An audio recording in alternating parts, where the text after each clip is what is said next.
नाशिकमध्ये खुनाचं सत्र काही थांबायचं नाव घेत नसून नाशिकमध्ये पुन्हा खुनाच्या घटनेने नाशिक हादरलाय।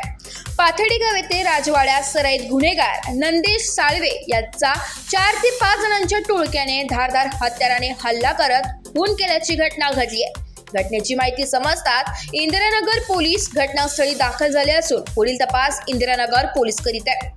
महाविकास आघाडीचे नेते तथा आमचे मार्गदर्शक माननीय जयंतजी पाटील आणि खासदार अमोल कोल्हे यांचे दिंडोरी पेठ विधानसभा मतदारसंघामध्ये हार्दिक स्वागत उत्सुक प्रवीण एकनाथ जाधव, संचालक मराठा विद्या प्रसारक संस्था नाशिक, माजी गटनेते जिल्हा परिषद नाशिक, संचालक कृषी उत्पन्न बाजार समिती दिंडोरी व तमाम शिवसेना पदाधिकारी व शिवसैनिक दिंडोरी पेठ विधानसभा।